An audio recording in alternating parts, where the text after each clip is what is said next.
Inside Story Uganda. Real source of political updates. Badde mukola wala bakwata baka ba parliament sometime bako bali bogera ku nsonga za Women's Day. Ne bakwata yali Nyakata Asnas. Ne bali okaba musibe enviri, ne bakwata ne bakasuka mu kamotoka wansi. You know, ne abakazi ne bakwatibwa abasajja. I've never seen that in life. Ogambye nti olwaleero. Nkugambye leero nze nkyogedde nga nze namugagoreti. Leero abajja ati nkwana tene mwe kamera sinze munene nnyo nti kamera tendaba nyale kanji tume mu straight away. Njagala okubategeeza tujja Kawempe. We are coming. Tujja mu kalulu kannalukola. Tujja Kawempe twewandisa mwakimanya nti Nuupu mweri mu kalulu muddemu mututyoboole. Mugenda kulaba mwalayo bayononye ebintu byaffe. Bakubye emmotoka ne bazaasa ne bakwata abana bawala ne bakwata mu ngeri ebatyoboola n'osanga omusajja akutwa ebbere ly'omukazi alitagambula lisenda aliseeri muddemu mubikole. This is when you are going to see Honorable Salam Musumba. Bagenda kulaba this time round women can fight for themselves. Oli kusanyuka TV. Tugenda kwerwanako nkubulye bagambe tugenda kwerwanako kimala. Genda makomero labe ekiriyo. Gansi. Abana ffe babatidde future. Ekomere lino okubeeramu abantu 21,000 mtwana 20 tuli mitwalo munana 80,000 congested of women. Abakazi ffe tusingayo obunyi mu kukwatibwa mu ngeri etali mu makulu. So tubategeeza. This time round, women are going to take a different direction. Era nebazanyo bakoligi banga benarem. Otwade mu parliament. Ngabogera ku nsonga ze Kawempe. We used the same voice. Era ngamba sister wange. Nti bino ebyokudda ne obanga oli mu NRM. A malice to a woman is a malice to you. Kubanga naawe nche bagenda kujja bakitukola. Tusoke tulanire ekitibwa ky'omukyala.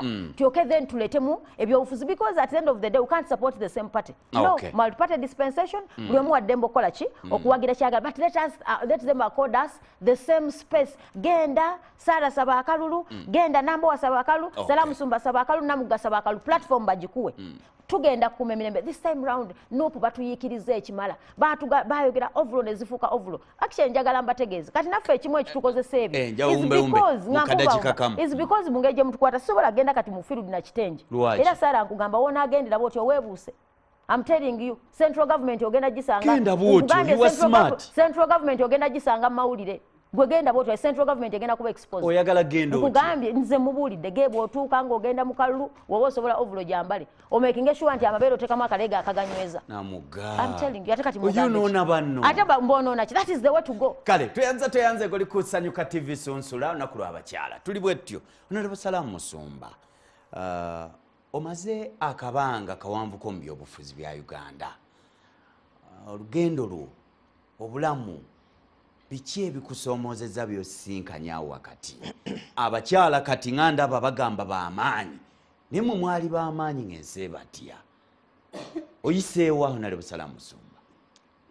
Nze mpisa wagonvu largely. How? Largely tokalubiriddwa. Era bino byempulira Namuga ayogera binsirisa. Lwaki? Lwakuba nasuubira nti gavumenti ekulibwa M7 terituusa bakyala ku level eyo. Level ki? Kuba nze nakulira mu mulembe gw'Obote nga ndaba abakyala engeri gye bayisibwamu era nali saagala politics. Andeeta mu politics okulingiza. Ani akakooyo? Tebankaka bansaba na busabi nti tukulabyemu ekinyusi jangu. Setwala bwetwazi. No. District Council leadership yatuma tatange nti tuletere muwalawo. Emyaka egyo nze nalina masters degree nze ku kyalo kyonna kye bayita Kamuli. Yes, nga kitwala Buyende kitwala ne Kaliro. Nga gwe ina masters? Yes. So ne bagamba mutuletereko. Tata najja nangamba ne mwanti ebyo sibisobola. Nze nekolera emirimu gyange. Olukola biki? Red Cross, Numba Geneva. Professional lineage yange Numba Geneva. Gy'otambulireeyo. Muzeeyi ne bamukyusa. Muzeeyi ne bamugamba nti twagala bwongo. Leeta omwana. So bwe naddayo ne ngamba nti sijja kutenguwa bakulu. N'oyingira. Ne Numba. Era njagala okubuulira reception eyo gye mbadde nsuubira nti abakyala gye bandifunye even better in our times because everything in the world is getting better. How is it nti embeera y'abakyala mu bukulembeze yeyongera okusajjuka? Kibi nnyo kye tulaba ku mawulire. Lwaki kibi? Tewali community mu Uganda etawa bakyala kitiibwa be bamaama tewali okujjako bino ebisajja ebituguddemu ebyebisa amaaso walagi yennyini tewali naddala wano e Buganda it is the center of honor for woman tunuulira bwe batwala maama Naabagereka just Mama Naabagereka is the epitome of womanhood in Buganda fe Busoga tuli Baganda ba Buganda so are the rest of the regions omanyi Uganda bagituwambyeko waliwo benyumyako abatweseseeko abatwerimbikamu mu Uganda. Uganda eno is a union that was agreed between 15 regions. 15 only. Why 15? Tuziraba ku parliament tomanyi history yo. Kakati mu 15 regions ezo zonna temuli region ewebula bakyala. Bana abawebula abakyala bavaawa they do not belong to those 15 singa bakimanyi bagwira batugwamu era ekisinga okunnuma nti abakyala mu security be basinga obubi namugo balabye be basinga obubi nabwe buti naye akwata mukazi munne n'amulumya bbeere naganoga nti nyabula badde manyi be babakwata obulungi no they are terrible women cruel women era singa tebalina bubina nandigambye nti basajja ng'oli mukambwe nnyo nedda sinaba kukambuwala lwakubanga embeera eno bwe tutagikoleko it is endangering an entire society. Kyembambuziza namuga nti tukomawa instead of elongating this pain tukikoleko mangu we cannot continue in this situation for another 2 years no tukikoleko mangu wakati awo we mutambuliza ebyobufuzi nga mukyali bazito nga mukyayogera nsi neewulira biki ebibalemye okukola olwaleero bibatuusiza listen to me bino bye munyumyako ebiri ekawempe tebitandise kati njagala muddeyo ku Black Mamba bwe ba attackinga high court okujjako omanyi twagala ebya present we do not track the pattern njagala oddeyo kebeera Google Black Mamba when they attacked high court njagala oddeyo obuuze olabe Kiboko squad okay nze nali ngenze mu Kalulu by election in 2007 ne bakwata you needed a visa to enter Kamuli bakwata abaana more than 200 in a cell meant for 10 people. I paid nasasula bail emitwalo esatu for 200 people bebakutte okujja mu Kalulu. So look at Kayunga, Nakwede, look at all the by-elections to plotting a pattern. Amanyi, if we don't do the thread, tujja kulowooza nti kino kipya. I want us to end this quickly. If state has declared war on us, we must take back the war. We must push back. Olutalo lwolangirira ono alusobola kyalina amaanyi musumba ondaba otya wampise kola ki tonekakasa oyagala kumpisa mu maaso olangirira olina oleeta eryange nze ndi komanda komandinga bwe ngamba nti bakukuba amaanyi ogajjawa munze omukyala ayagala ennyo eggwanga lino ffenna tulyeyagaliremu kyekyokka kyennoonya nze obudde bwange bugenda bugwawo.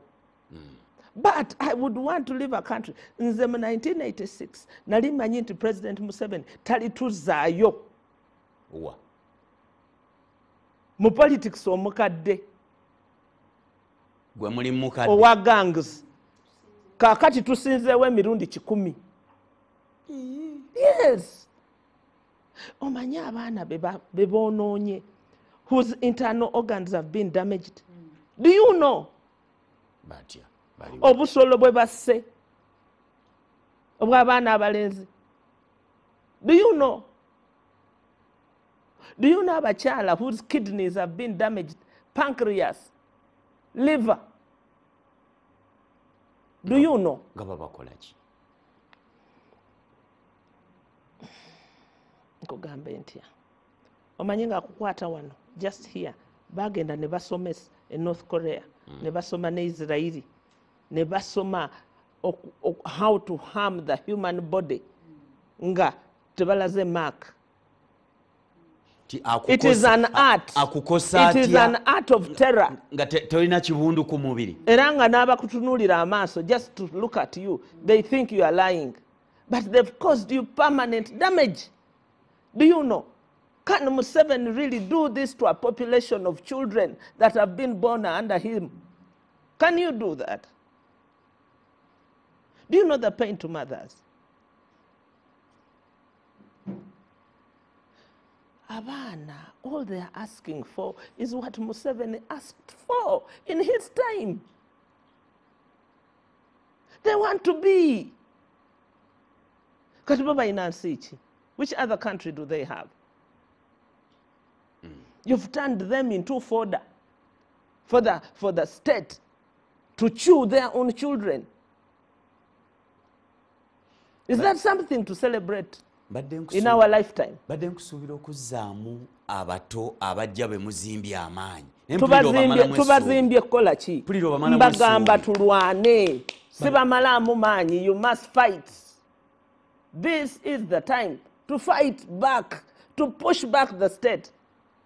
state Eyo bote teyali state.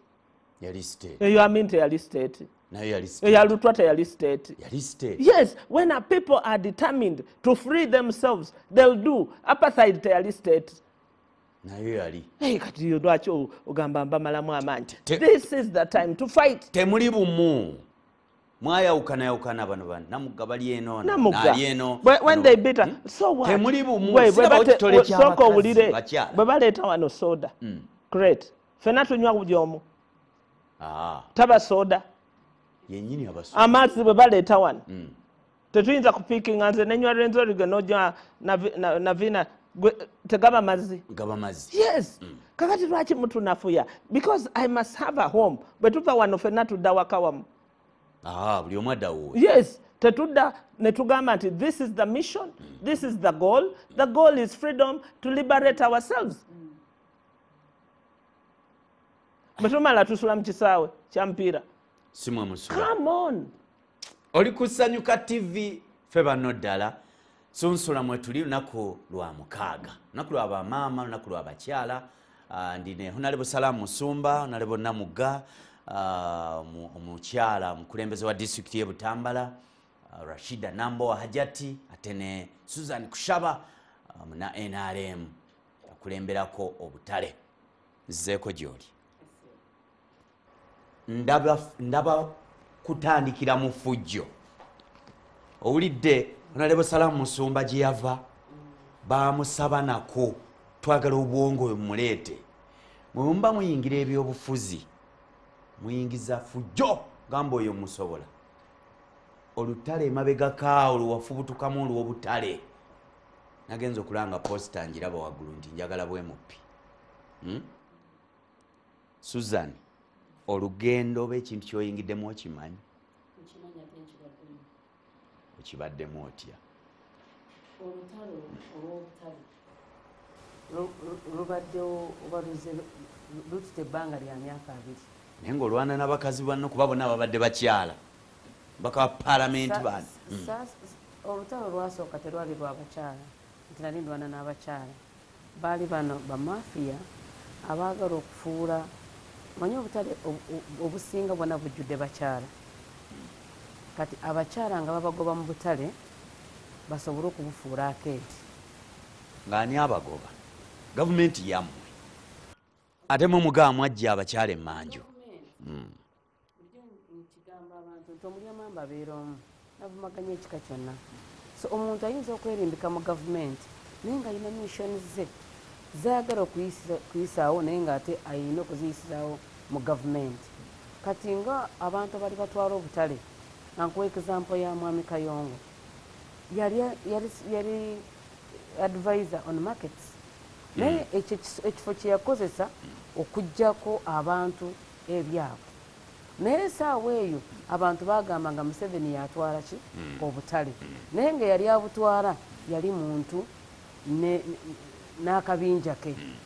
So nze mu butale omukyala ankwatako nnyo. Omuntu owowansi mu butale mwe mulaba abakyala mwe muva abaana abasomye. Naye ogenda osanga omukyala ng'ayina 50,000 ng'ayina nakati, naye nga nakati oyo kwajja sente ziwerera omwana e Makerere. So bwe nalaba embeera eyo nga abantu bagenda okunyigirizibwa bwe baani be bakyala nenvaayo, nze nwanidde obutale bw'okudda mu gavumenti emyaka ng'okolaki nga nwana. Era nze nga honorable bwagambye nakubibwa nenyambulwa wakati mu katale. Wakolaki? Bankuba ne banyambula nga ntute petition mu parliament. Ani akuba? Bakozesanga poliisi. Oliwo NRM? Yes. Namwe temuli seefu? Kino kyenkugambye nti kasita oli abeera nga ayina ssente ate nga ayina se asobola okukola ekintu kyonna, oba oli wa pati ki oba oli wa pati ki. So nze nzija okulaba nti okuyingira wano mu byobufuzi obutale bwe nabuliberatinga ne budda mu gavumenti nentandi abantu ne baba bulungi era ne beeyagalira mu butale. Nolaba ng'ekyo kimala kikumala. Neŋŋamba nti kasita omukazi omunaku abeera bulungi kubanga buli omukyala buli waba tormented. Era njagala kugamba honorable nti agambye nti abakyala be basinga okukwata abakyala bannaabwe bubi.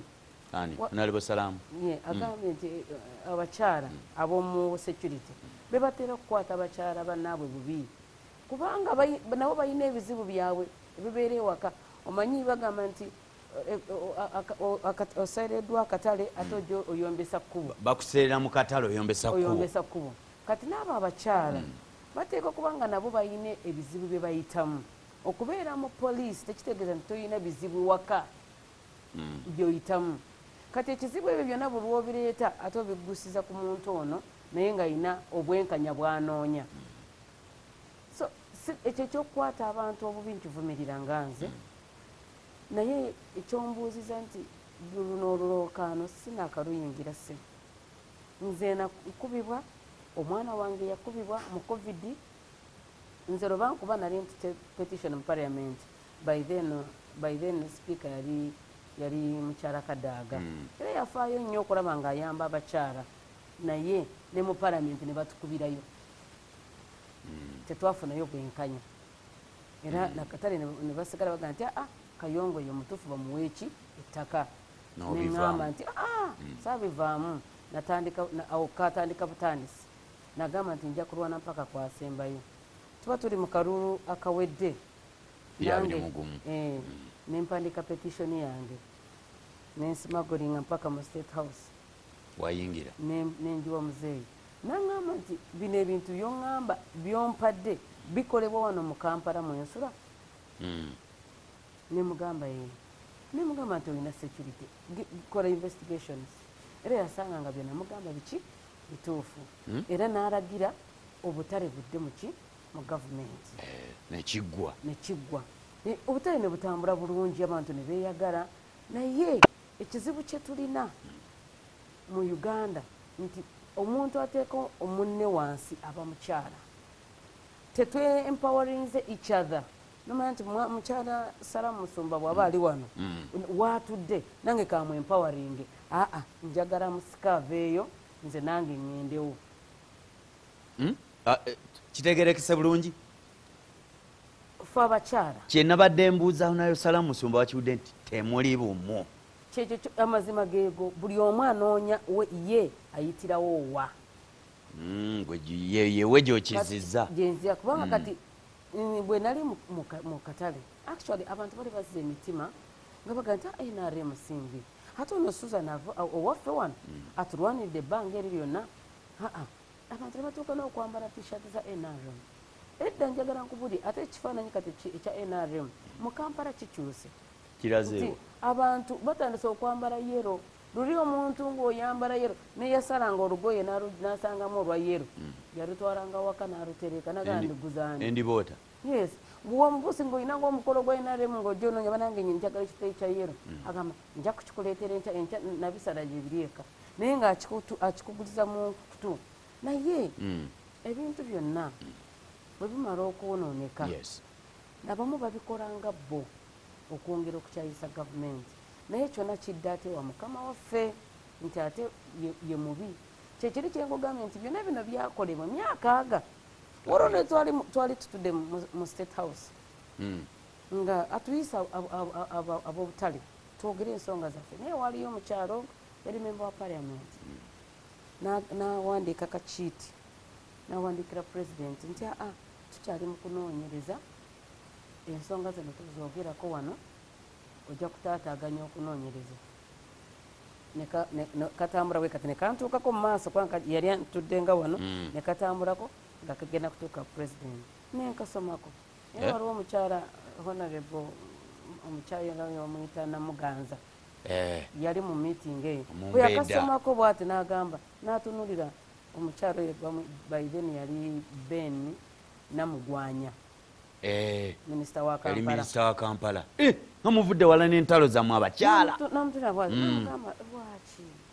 why abantu batuuse mu maaso ga president leka boogera ensonga zaabwe era nekagaya nekatuuka ku meeza y'omukulu n'agamba saagala kujemera abantu minisita wange abantu benakwasa omulimu guno kati muddeyo mu weeks 3 njagala report mukome wano mazima ga Katonda weeks 3 that was 2018 2018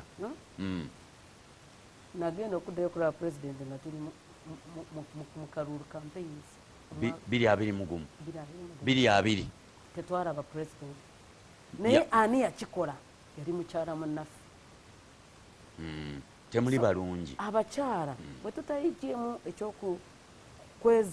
kuzza bannaffe emabega tetugenda kutuuka gye twagala onayo Salamu Musumba age nti it's the time kwogamba otya is it the time honorable Salamu Musumba lutalo kati wo nze saagala abantu tubalinde okwagala ensi yaffe nga ffe ogamba nti bo tebajagala nedda bajagala nti okwagala ensi yaffe osobola okuki-interpretinga in two ways nti okwagala ensi yaffe nti abaana betuzadde bano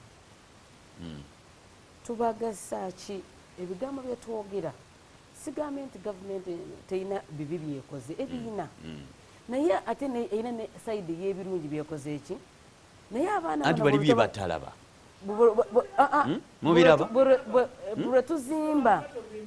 bwe tuzimba ekintu nga tukizimbira n'omutima omubi katugambe nti maama ne taata waka bayomba buli kiro osuubira omwana ono ali mu maka muno okuvaamu ki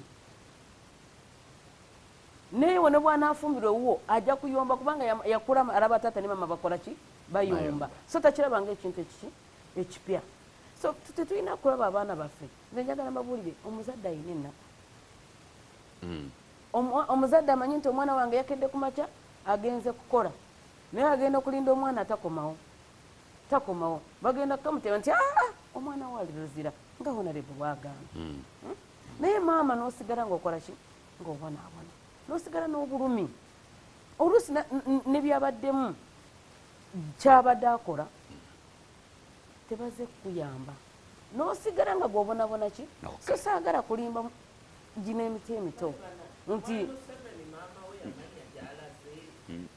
naye maama we yabonaabona ye yandibadde asinga n'okumanya okubonaabona maama wa Museveni kubanga nze tuva ku kyalo kimu maama wa Museveni era abeera Mbarara era bambi omukyalo oyo yakwatibwanga ng'akubwa lwa mwana we ebyo ebiseera by'oboti bamukwatanga ne bamukuba nga bagamba omwana we aliwa naye nga ne gye yagenda yali takola ki naye nga tamanyiiyo.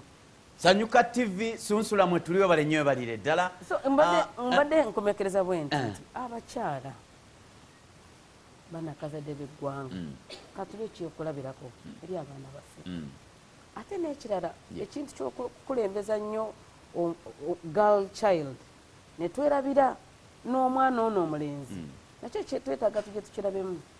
Omwana omulenzi ono naye bambi omwami honorable akyogeddeko babanyiga ensigo bakola abaana kyobola ba street ejjudde baana balenzi amaaso tugatadde nnyo ku baana abawala ne twerabira abaana abalenzi nti n'omwana omulenzi ono naye yeetaaga okufiibwako. Gavumenti omwana omulenzi naye yeetaaga okufiibwako ereme kufa ku mwana omuwala yekka n'omulenzi afiibweko. So ekintu kino abakyala singa tuwaŋŋana amaanyi noga nti mukyala munnange nga bwali mu parliament nange kamuwagiri tebagaba wadde nkugambye abakyala be basinga okuza bakyala bannaabwe wansi. Tuli ffenna oli ku Sanyuka TV sunsula benina bonna bakyala. Hajjati Nambowa President Museveni yalangirira abakyala n'abawa Ssaabaminisita mukyala era ddala temwenyumiriza mu kintu Speaker mukyala amumyuka yennyini Mwami Museveni mukyala abakyala mu security obalabanga mwebali mwe mutakozesezza mukisa eri bannammwe abo olw'okuba bo bali eri munda mu gavumenti mubasembeza busembeza oba omukisa ogwammwe mugugasse n'ogw'abalala mutambuze ensonga z'eggwanga. Neyanziza nnyo ssebo neyanzeege abakyala bwe tuboogerako naddala ku lunaku olwali tulowooza nti bali bulungi naye ffe ababeera mu local government otunuulira abakyala okuviira ddala ku oli ow'ekyalo akeera ku makya n'alima emmere ya omwogo n'amufumba n'amuteeka ku sowaani n'ajjulira omwami waalye ogenda okizuula ng'omukyala oyo alima muwogo n'amuteeka ku sowaani talina kyayambibwa tugeze obuyambi bwe wandirowooza nti omwami we yamuwasa alina kyayongerako okuzimba awaka era ye omukyala y'omu yalwana n'anoonya n'atunda obumwanyi bwe n'anoonya akasente ne kaweerera abaana be kati n'atakoma okwo bw'amala okulaba nga omwana we oba asituse be baana b'osanga ennaku zino olaba nnyo abaana abawala abagenda ku byeyo twandirowooza nti bagenze kukuba kyeyo naye nga bagenze kukola buddu ngamba oba obulongooseemu kaakatono era ng'asigala muddu kati omwana oyo oba omukyala oyo alwanye n'ateeka omwana we ku level twandibadde tumulowooza nti yandibadde asiimwa nnyo naye ate n'amalirizibwa nga tasiimiddwa. Programu zonna ze tubeeramu mu local government ze twandowooza nti ziyamba omukyala naye bonna mugayogedde ku programu ya UWEP naku ezo baleetawo programu eya esente eza grow ne bagamba sente zino zizza okuyamba omukyala alina kyatandiseeko tumuyambe asituke esente tetumanyi gye zaabulira kubanga yali fundinga nnene evudde mu World Bank ezze kuyamba bakyala bano okulaba nga balina kye batandikako naye buli mukyala gwe twasindikanga mu banka kuba ffe twagezaako nnyo okugenda mu byalo nga tubagamba naye mwewandiise sente za grozizze nga byonna byakulimba bulimbi bantu ogenda okutuuka mu banka nga tewali wadde 10 ng'era wa banka akugamba mpozi tukuwe looni erina interest enneneko ate nga zino sente zabali batugamba nti zizze okuyamba omukyala abeere nga yeetandikako nga interest rate yayo nki nga n'azirina mukyala naye buli banka gye bakusindikamu ogendo zino okuzifuna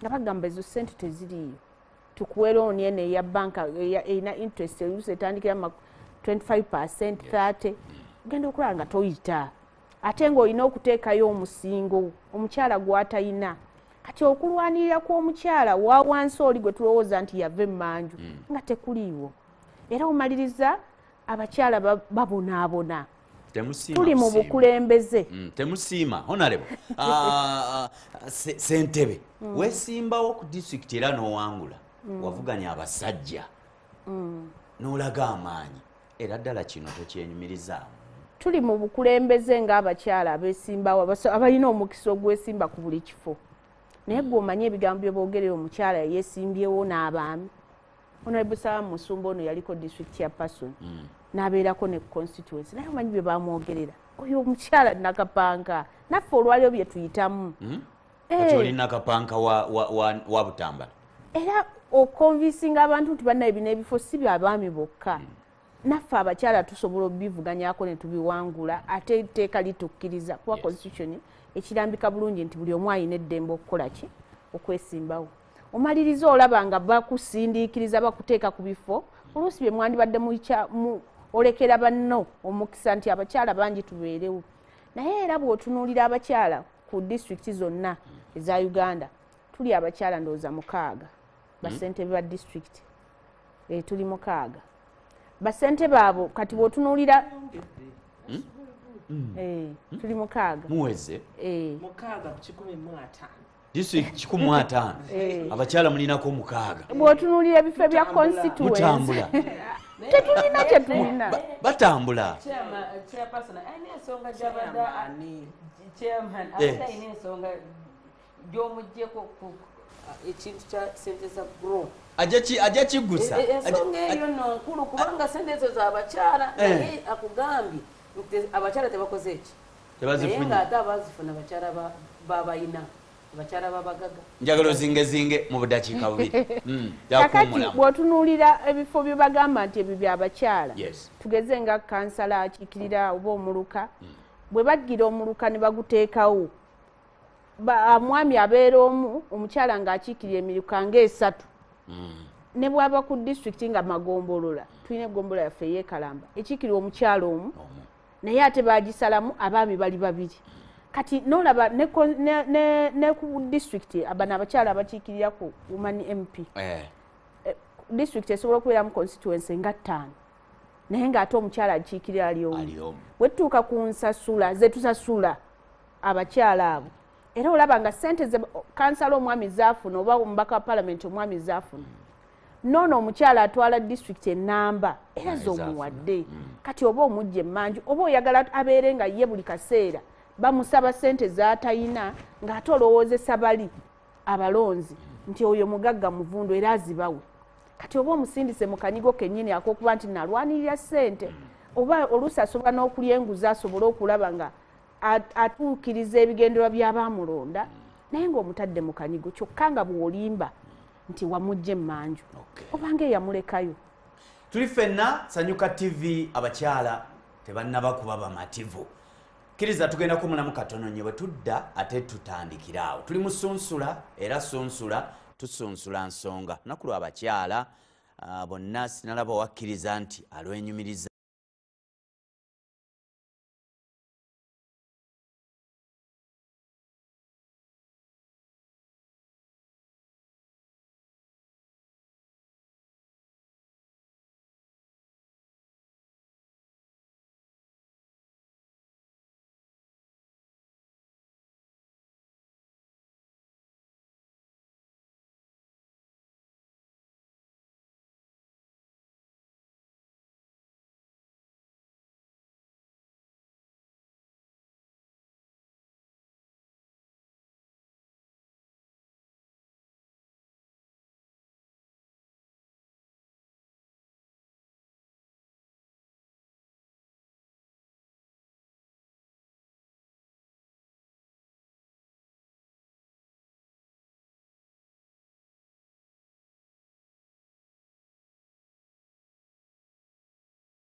kibadde mu kkala endala eno oba bo banakikola batya enki emikolo tulabeko oyaga kutunulayo oyaga kutunulayo ani agge nti yero lwaki mwe mwesiba ku yero kala muziveeko yellow is a message emikolo mwe mugisosola ne muganda tujja genda gindi omanyi abasinza okugita ye NRM esse statehood kuba buli kimu ekiwambye honero musumba gwenyini gwe gwendiko ogambye nti NRM buli kimu ekiwambye abakyala ddala temulinaawo tolina kyemwenyumiriza noga nti nsiimye kino na kino na kino ku lw'abakyala nga bwogenda disitulikiti 6 zijja lwaki olowooza nti buli kimu NRM ekiwambye oba ewambe ewamu sirowooza bulowooza nti ekiwambye nkimanyi era nkakasa nti ekiwambye njagala okusiima nti era yali policy ya NRM ey'okugaziya platform y'abakyala era nze as a witness nze sandibadde wano if it wasn't for that policy eyo njenyumirizaamu nnyo because it gave me the latitude, it gave me the platform, it gave me the space to be the best of myself. Era nali manyi nti platform eyo tujja gigaziya.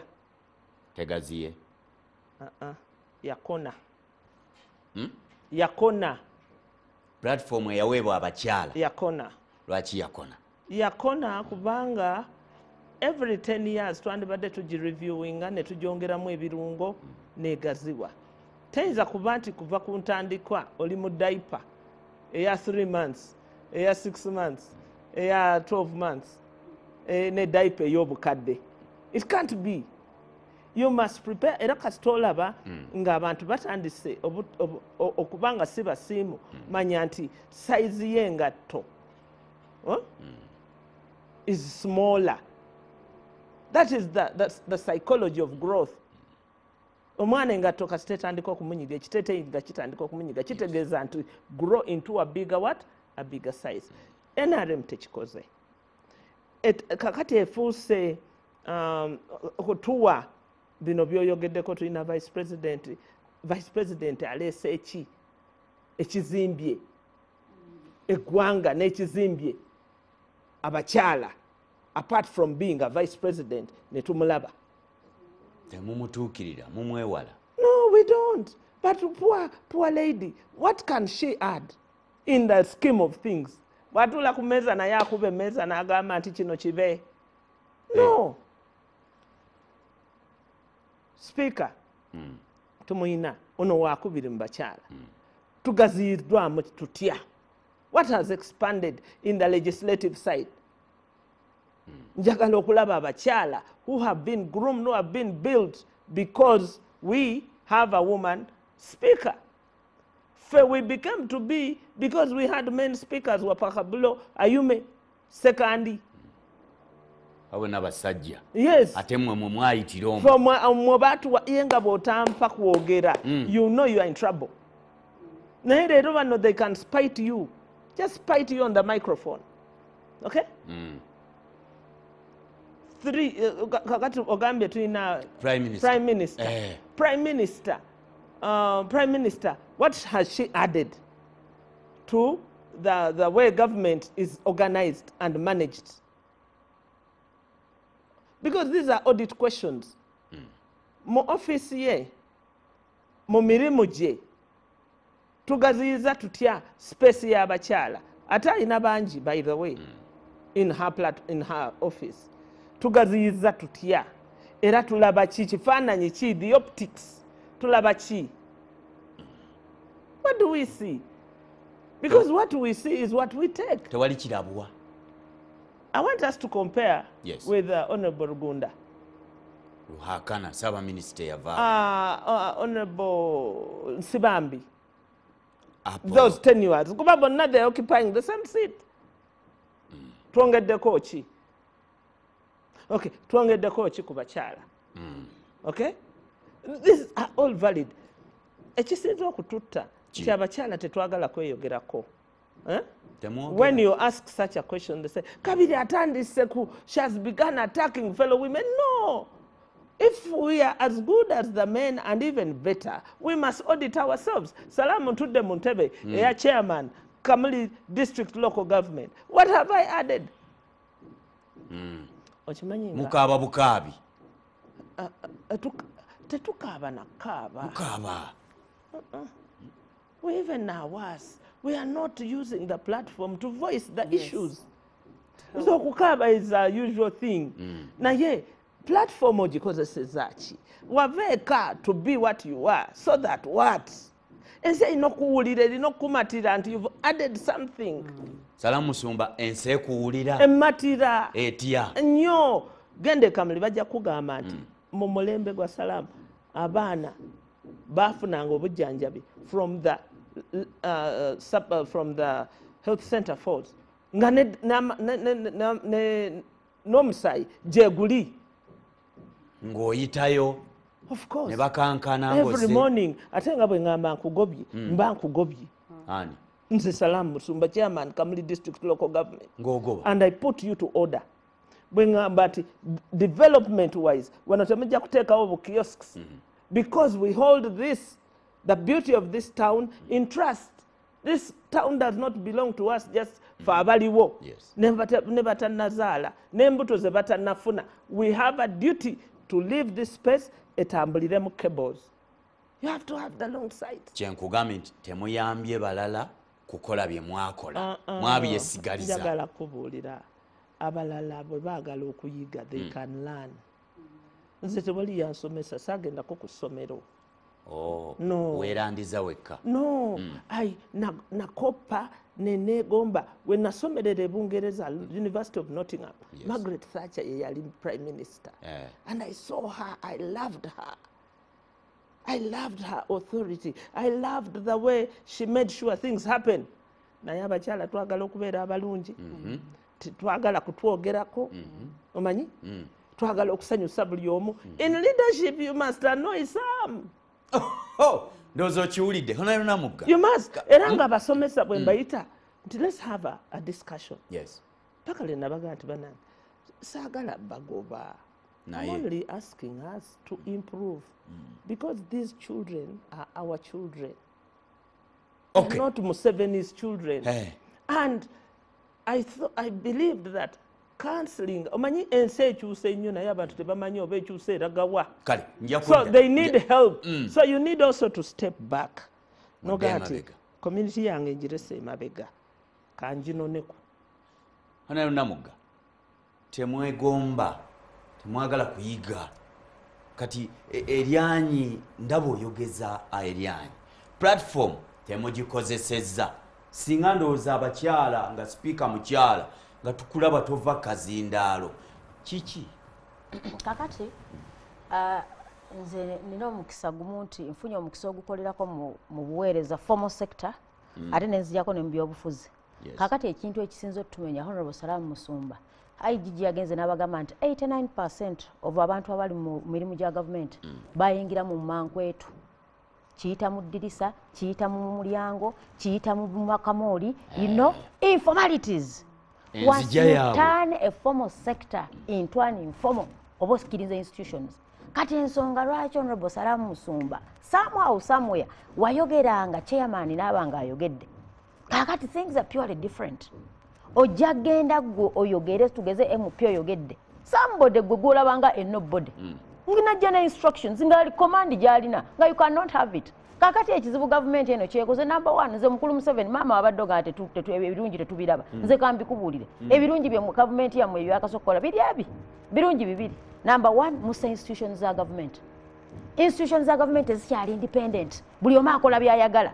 Edda ffe okubeera senior officer in government. Nga you are a senior, perfectly a senior. So kokolenga officer, convince people until you can do it, be promoted chronologically. Kakati osanga omuntu nga yakava ku ssomero ng'akulira abakoleddewo emyaka 2. Kyokka nga gwe gw'osanzeewo gw'olina okumusomesa.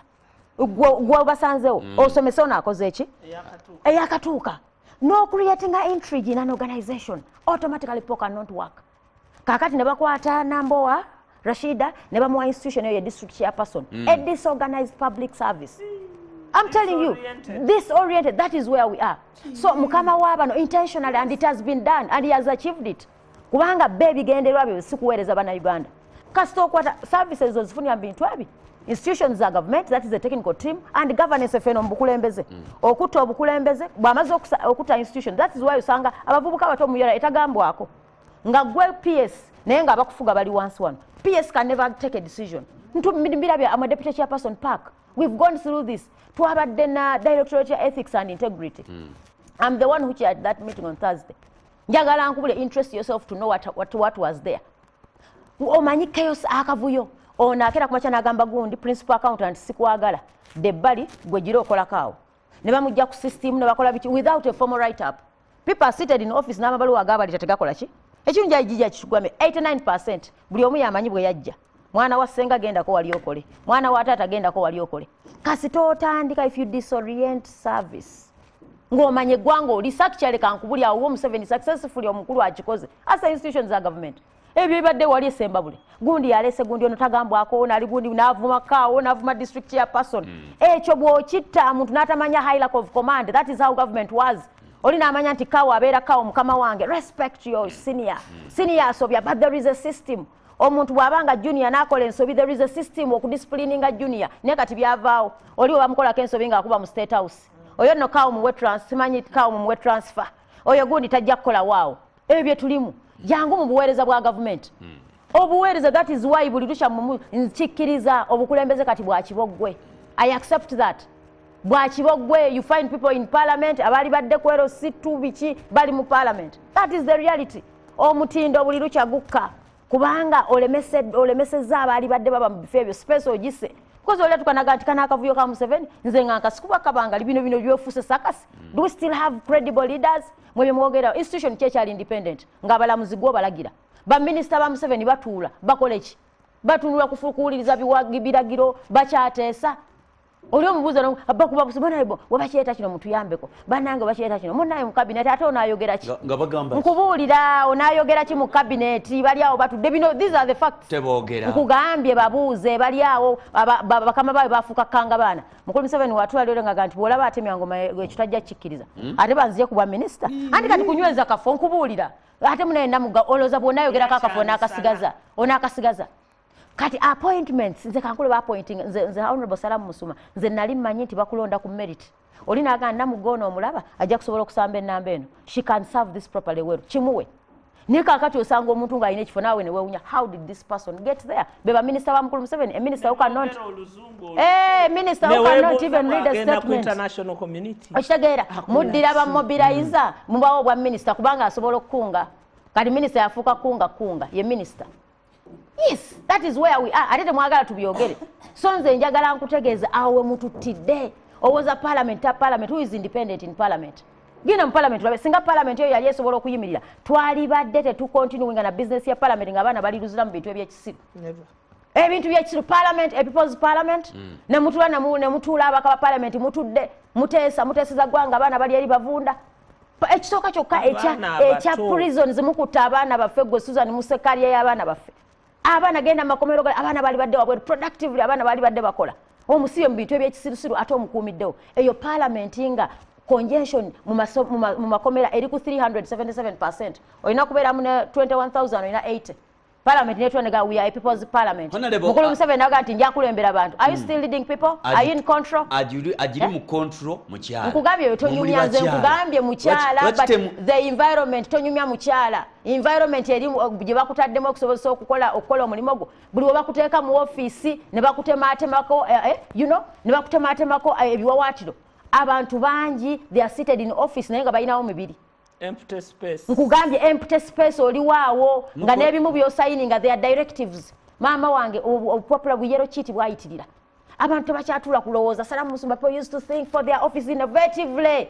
Never go office noga nti namuganga I can hold 100% accountable for what I've done. Kati muteeka abaana baffe mu office basibisa busibisa. Kola kino tugambye contract ono yabagifuna.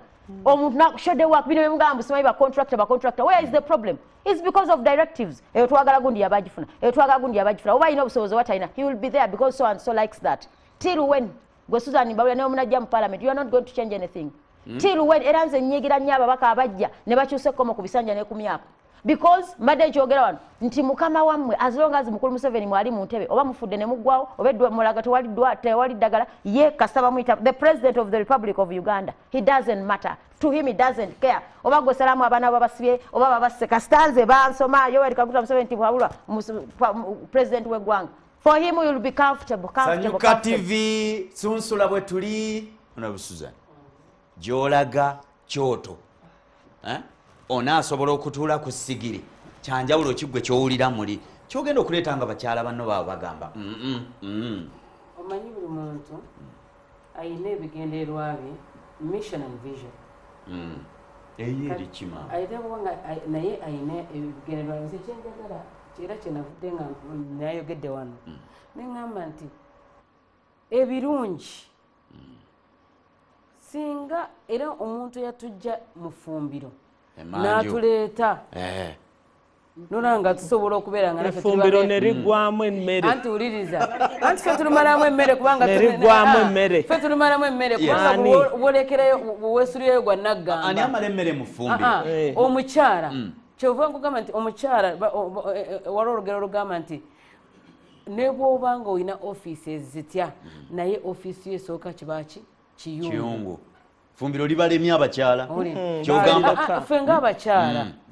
saagala kuzza abakyala bannange wansi kubanga kyenagambye nze sikyagala naye naffe abakyala twekyekinga emitima gyaffe nti abaana abajjudde mu kkomera baana babateekayo baana abasindikiriza mugende atugambye naye bamala omukwata omuyambi otya okumuggyayo kusindikiriza banaye simanyi nga bwe nsobola ekigamba kati essaawa zino omugaye nti honale bamanyi ngaoyogeza mangi ngambye ku luno tufungiza naye bwe muba mufungiza abaana be banaakwata lwaki nga babakwata nga lwaki babakwata lwaki omwana gwe lwaki owo si yagenda ku fronti genda ku fronti kyeŋŋambye nti ekintu kino sikiwagira ekyokukuba abantu n'okubasiba naye n'ekyokulaba nti violence gye tukulembeza okubanga tulina okugamba abaana okusanyuka mu komboyi katono nnyo kamaleyo tuwulire ne kamaleyo violence ki gy'otegeeza manyi bayinza okubanga bali ddembe lyabwe ku tiktok nze nalabako omuvubuka era wanuupu nze ndi muyekera ogenda kundaba. Why do you have to say that ng'okimanyi social media yajja bagenda kujja bakunoonye naye muyekera lwaki nedda lwaki oteekako ekifaananyi ekyo Uganda tetulina kugizimbira ku kifaananyi kibi ate buyekera bwe bwaleeta gavumenti nedda ekintu ky'okulabisa honorable nakugambye dda nti nze essaawa eno sikanya nina byesakanya ne NRM nga gavumenti yange sikugamba nti 100% byonna byekoze biki birungi naye ate ebirungi byekoze nabyo tukole ki tubisiime olina kookonyeko nti abaana mwe mubasibya ani asibye abaana leka nkubuulire nti omwana ono buli lwomugamba nti rumba kiggwa leero ng'omwana alumba bw'atuukayo bw'afuna obuzibu omwana owuwo mu lutabaalo tabaddeemu abaddemu omwana wa Hajjat kale yasigadde ewaka Hajjat akanya kulina mwana takola ki tamulaba nti kyeŋŋamba nti gavumenti eyina obunafu bwekoze naye ate eyina n'ebirungi byekoze eki byekoze tuleme kulaba nga buli kimu kyonna tugifuula mbi essaawa zino honorable ali mu parliament naye nga ye kikino kyomubuuziza nti ku fulo ya palamenti ogezezaako okwogerera abantu bo n'agamba nti nkikoze anti nedda platform bagibawa kati naye n'agamba nti n'omugaa nti sipiika mukyala naga nti muntu ayinza kuba nga ali mu ofiisi naye nga yatemewako ki nebuwawaatiro I don't think kituufu kyekiri kye nakugambye nti abakyala tulemeddwa okuzza abakyala baffe amaanyi empowering nze honorable Salam Musumba nali siri wakamuli naye na followinganga nnyo ebintu bye ate nga amwagala nnyo nga mukazi mumalirivu bwe yagambanga nti kino nga kyekyo nga bwagamba nti ngenda kukola kino era yasooka ku front naye saagala muntu kuŋŋamba nti tugende tukole kino ate gwe nodda emabega ate bano ne bakola kino ne bafrontinga njagala otunuulire omulabi oyo mu kamera bwe bafuna obuzibu ate gwe nodda ebbali ani azza ebbali kati njagala nkubuulire nalaba abantu be bakava okuyimbula abagambanga nti batukozesa bamala okutukozesa mukomera tebajja kutulaba actually n'omubaka ono yakamala okufa mwami Segirinya nze omuntu yenna akoze ekirungi newaba nga si wapate ya wange mwebaza era omwami oyo Segirinya mukama muwe ekiwumula ekyemirembe kubanga yakolera abantu ate n'akoleranga mu ssente ze kati yafiira ki era yafa atya n'agula ambulensi yafiira ki era yafa atya ng'olaba ng'agezaako okulaba nti ono omuntu wa wansi obuweereza nkola ki okufa kwa tteeka nange ngenda kufa nawe ogenda kufa tuli ffenna njagala mbabuulire nga bamunyize nga bamudamaginze paati tuleme okubeera nga tusiga obukyayi eyo politics y'obukyayi tugikomye kale weewuunye nti embeera yeeyo bwetyo bweri Sunsula kwe tuli Kyanambowa Hajati mwe mulabika ndowooza musiga bukyayi Suzani agamba nti NRM mugisiiga busiizinziro kikikyo abakyala wabeegombanga nogaa nange kanyingire kama mbaya noyingira abakyala bakoze kye bateeka okukola okulaba nga mutambula manyi mukyala Susan obwedda bwayogera agamba nti ffe bakyala bannaffe ffe tubasika okubazza wansi naye nze kyenneewunyiza nti tamanyi nti ate abali waggulu be basinze okunyigiriza ennyo abakyala okuba nga bali ku ttaka bali waggulu banyigiriza abakyala abowansi banabadde bavaayo kale kamaleyo naye kyenneewunyiza Honorable Susan nti tasobodde kumanya kubanga agenze naawe ekyokulabirako nti nayagala nnyo ebintu Honorable Segirinya bye yakola tamanyi na lwaki tuli mu by-election olwaleero tamanyi na lwaki Honorable Segirinya kyekyamutta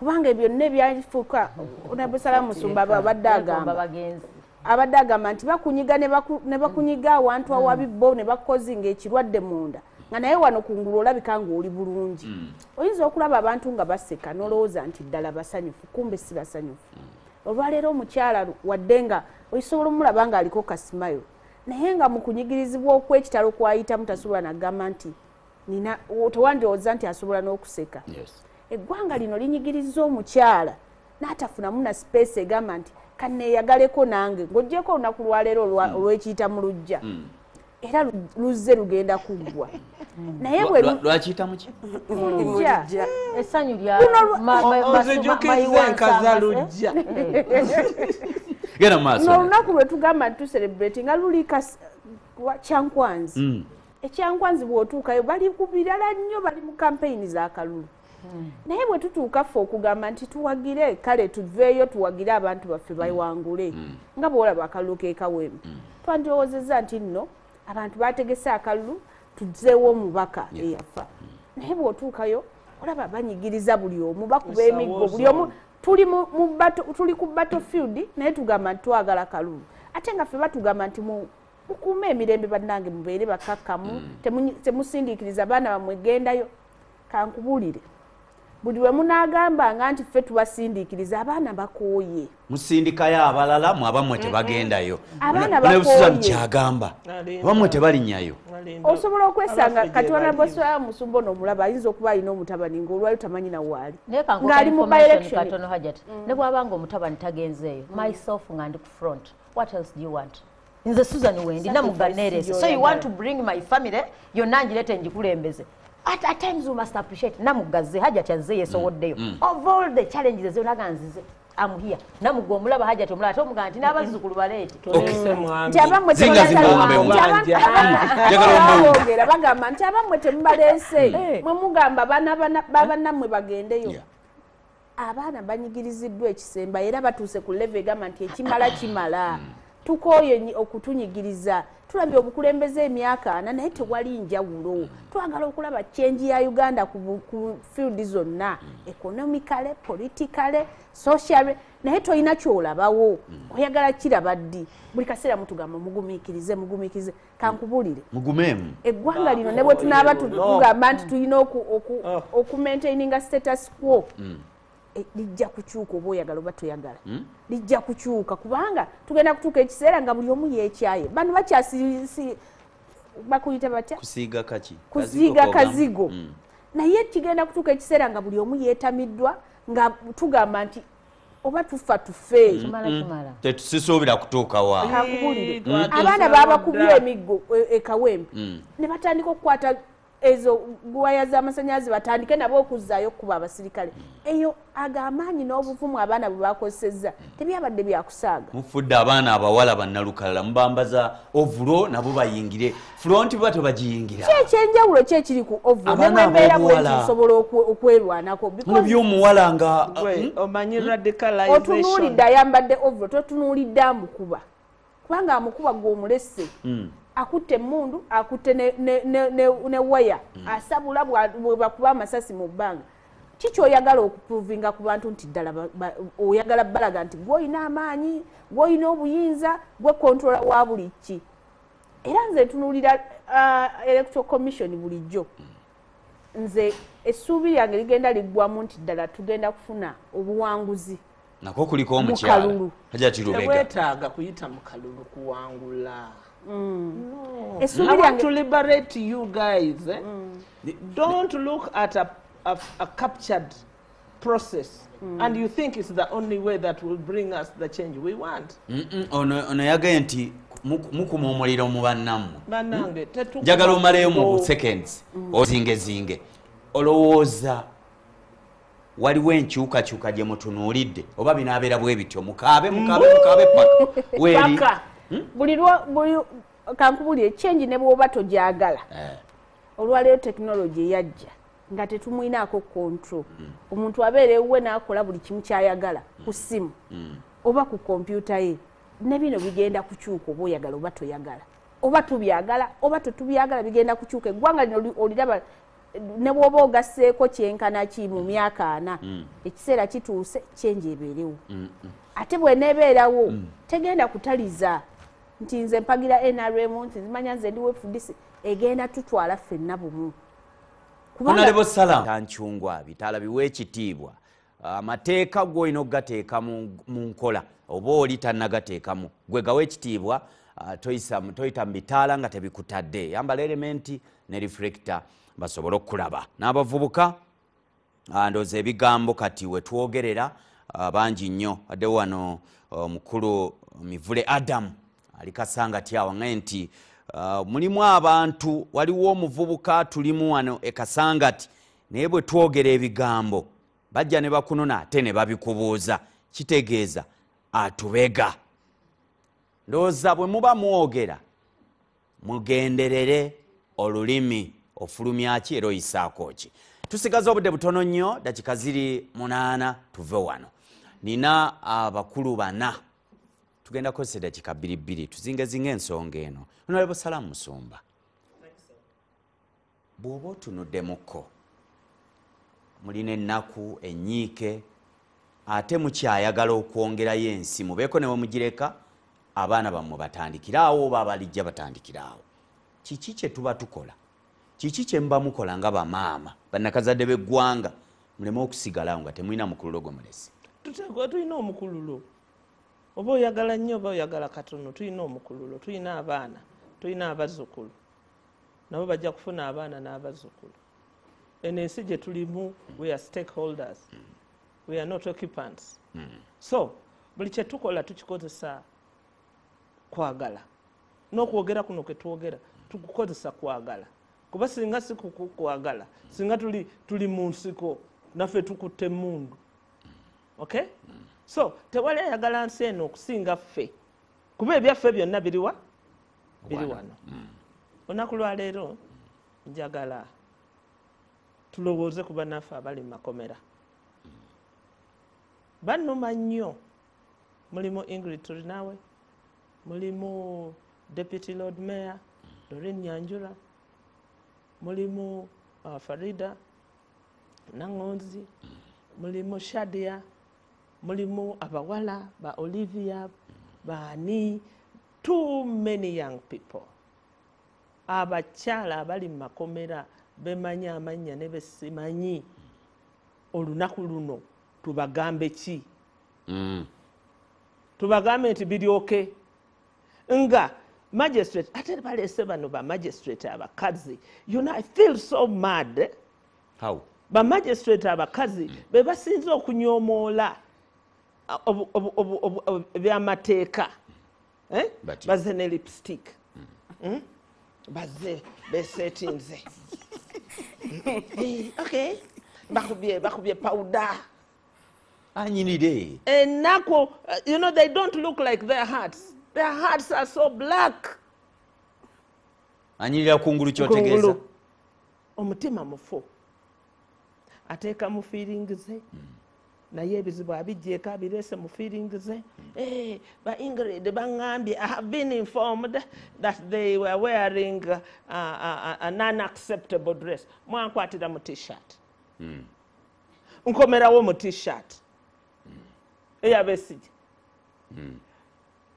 kakati nagwo musango naye agukusomera mukazi ogamba nyabula ennyanya nyabula alaba omukazi ono. So bye tukola we have become brutes. Ate abakyala abo olwakuba baagala okubeera mu bifo kakati aba judiciary okusinga, they are competing nti ani asinga okunyiga, ani atatya. They are competing in order to get promotion. Ani asinga okunyigiriza. bongere bamukuze. Bongere bamukuze. Ffe be bakolako ebikolobera. Ffe promotion zaabwe kati nze namukutte. Nze namusomedde kino. You women. You women, when we curse you, because you are damaging families, you have been given the option. Nti ono oyinza okumuwa bail. N'abateekako bail nti buli omu 1 million.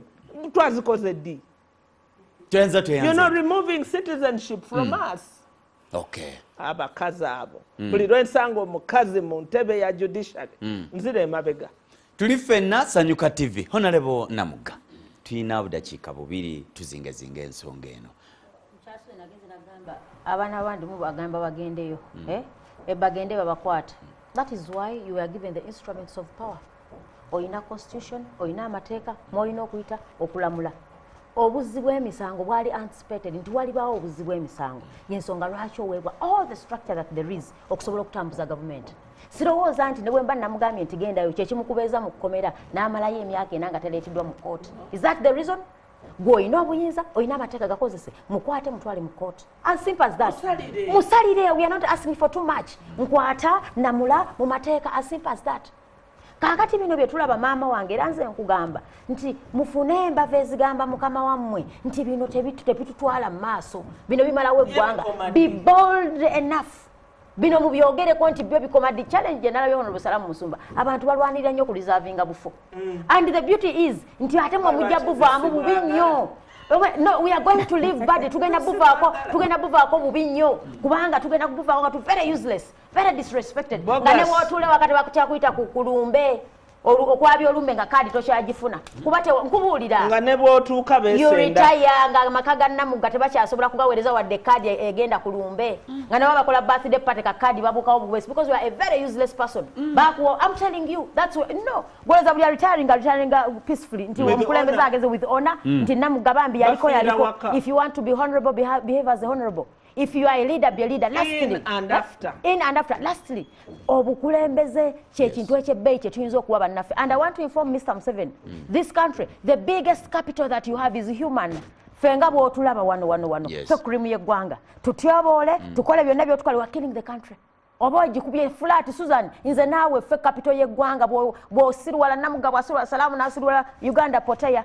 so twagala kumutegeeza nkula bino bisibyakuloza mutukumamulira abaana Susan mutulinde we are coming okwongera okulaga eggwanga nti tetugenda kufuuka momboze not at all we pay taxes to those boys mwe bwana mwe bwesiba obukookolo muli baana baffe Susan abaana abo ffe twabazaala mwe mwabazaala it's our taxpayers money sente zaffe hardly and ne tutunda gonja ne tulenga amanda ne mudda ku baana baffe ne mubabonyaabonya as simple as that that's where we've reached. Obale nnyo obalire ddala Honorable Susan gamba obiwulira bikawo ng'omususa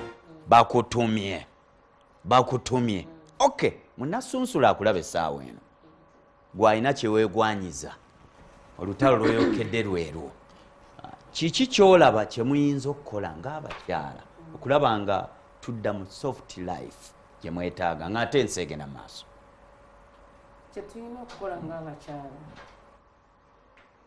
tulina okusooka omanyi omukyala ye senta ya buli kimu bannakazadde b'eggwanga kubanga singa teyali mukyala singa toliiwa kyovala Katonda yatutonda nga tuli banjawulo n'atuwa n'ebbeere lino n'atuwa obukulumbadde kitegeeza nti kyeyalituweera kigambe omuntu oyo gw'otunuulidde kyeyalituweera nti ne bw'oba ng'oli musajja ne bw'ogamba nti sirina omukyala najja naga sirina tetuwali mmere omugamba nti oba musula enjala mugisule nze sirina ssente naye omukyala olwokuba nti Katonda yamutonda nga kyagi era agenda n'ajeeza yabadde atadde eno aga nti abaana bange tebajja kusula ki njala kitegeeza nti ekigambo ky'omukyala ebikolwa by'omukyala kintu kinene nnyo kyebyongera ku ggwanga lino ebyobufuzi mubyonoonye ebyobufuzi kamaawo mugambe ensobi mweziri ekyo nakyogedde era nga bwaŋŋambye ensobi mweziri otuuka mu state house era ezirina okugonjoolwa naye n'ebirungi gyebiri nze womanyi nti nze nagamba nti nze nga nze ne woba nga oli opposition nkugamba nti onaakoze bulungi era nze eno struggle y'obutale nebaza road mayor Erias Lukwago twatambulanga ffenna kubanga bwe kituuka kulumirwa omuntu wa wansi avaayo nengamba nti ekyo nkisiimi naye ekintu kyo politics ono gwe tuzimbira ku bulimba ne tuzimbira kukyayisa abantu bannaffe ne tuzimbira okukyayisa abantu eggwanga oli ne bwakola bwati okufa weekuli ate okufa tteeka bulimba kibwogamba mu seconds abiri obulimba okuteekawo ekintu ekitaliiwo oli n'ateekawo social media yajja era nga bwagambye onalebete buli muntu agikozesa nga bwayagala social media yajja naye omuntu agenda ekintu ekitaliiwo n'akiteekawo naye n'ebiriwo weebiri naye ekintu ky'okukyayisa nze siri muganda naye abaali batwala obutale baali baki baali baganda kitegeeza nti omuntu kasita olumirirwa munno lino eggwanga oba oligasseeko kintu kinene nnyo naye ate singa munno n'ekirungi kyakoze n'ekibi kyakoze oyongera kumukuba musumaali era bw'olaba abantu ababadde abakozi mu gavumenti abavuddemu yinza okuwa example nga ya Madam Dorothy Kisaka abaamukuba baali bakyala banne okumujja mu ofiisi eyo baali baki baali bakyala banne ati gwe abanakuba banaaba baki bankubadda kyekugambye nti sino si kyekisoose era ne kabangali gyagamba nange nali njirimu ate nga niwe naabi tweyanza amina abale nnyo balire ddala Hajati Nambowa oyina akadakika kamu n'ekitundu ozingezinge gwe abakyala kikoobalekera tulabe nga eggwanga litamba nga tuwumbawumba njagala okwebaza bannange bwe tubadde nabo naye mu byonna eggwanga lino ffenna tulinamu omugabo omunene tekyetaagisa kulowoozesa bantu nti gwe olinamu sheye nnene okusinga banno nti gwe nannyiniryo n'olwekyo balina kufukaamirira okubakolera by'oteekeddwa obbakolera abakyala bandibadde nga bwe tuba nga tulowooza nti tubajje emmanju ate n'obateeka mu ttanuulu batolina kyobayambye twetaaga okuzimba abakyala bano bakole ebintu ebyannaggwano betutunulako netugamba nti ono omukyala ddala w'amaanyi nga ddala byakoze naawe omuyambyeko n'olaba nga omuzimba naye ate n'omufuula ow'amaanyi ate n'omukkatira n'ofuuka tugeze n'oleeta vice president n'abeerawo nga wa mikolo n'oleeta prime minister n'omufuula atalina makulu muwa obuyinza n'amaanyi agakola ebintu tosobola kubanga ne palamenti yennyini sipiika